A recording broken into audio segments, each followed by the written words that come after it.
Hey everybody, so this evening I am going to be making a dinner with all of these ingredients that I grew in my urban garden.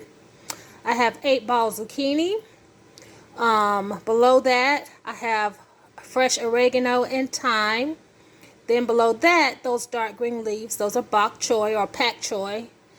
To the left of that, the bottom left, that is elephant garlic, and it's more like a shallot than garlic, so that's going to be interesting. And then the two squash, I have early prolific squash, the light colored, and then the 49 hybrid is the darker colored squash, and up in the top right corner is fresh basil.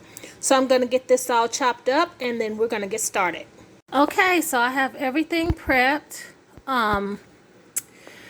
I just want to let y'all know everything that you see here I actually grew in my garden.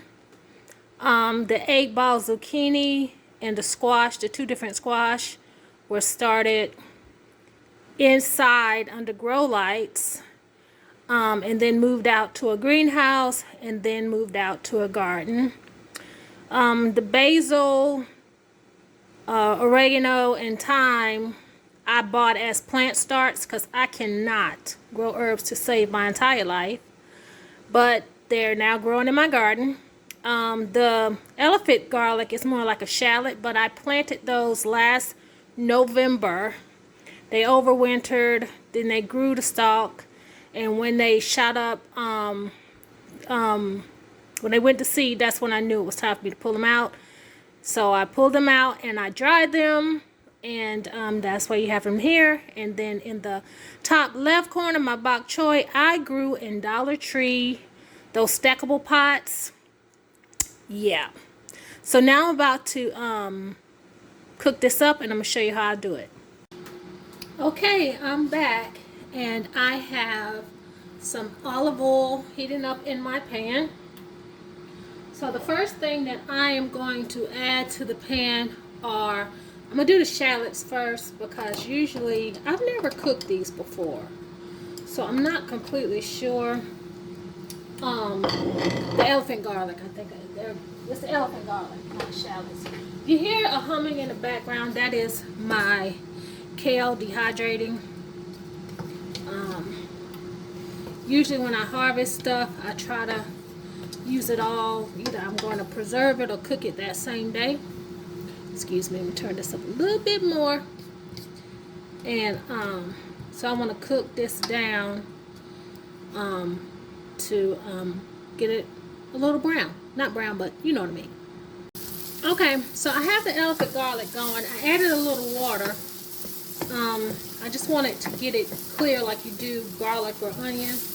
This is, even though it's called elephant garlic, it's technically in the shallot family. So it's not garlic. So I'm cooking it like I would cook an onion. Okay, so I have basil, oregano, and thyme. Now, with what I'm cooking, I don't know if this is going to go together. This is what I had that was ready in my garden. I wanted to try to see if, and add a little more water.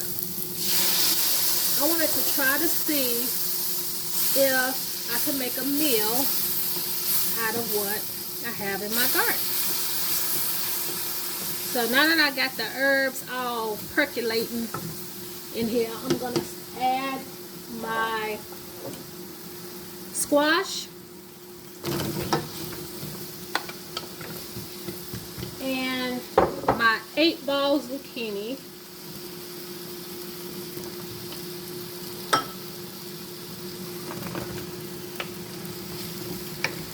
And I'm going to add I like to use soy sauce. This is a low sodium soy sauce from Walmart. I also have used liquid aminos in the past. Liquid aminos is a fermented one, I think. It's a little different than soy sauce, but it's better for you and it's more expensive for your wallet. So I'm going to use the low sodium soy sauce instead and get this going. And I'm going to let this cook a little bit and then I'll bring y'all back. Okay, so it's cooked, steamed rather, to my liking. I don't like to overcook vegetables, even though I'm from the South. I think we cook stuff too much, and that's not my intention here on today. So I'm going to add some pink Himalayan sea salt. I got this sea salt from the Dollar Tree. It is organic, all the things that they say on the package that people spend a lot of money on, but it was at the Dollar Tree. At Dollar Tree, I'm sorry, not the Dollar Tree. And I love garlic, so I'm going to sprinkle in some garlic powder, not salt. And that's pretty much all I'm going to do by way of seasoning. Alright, so let me add my bok choy, or pak choy. It's pak choy because it's little. And I chopped up the stems and all because I like all of the choy, bok or pak. And so I'm just going to wilt this down, and I'm going to be ready to eat this. So I'll bring you back when it's ready. So this is about how I want it.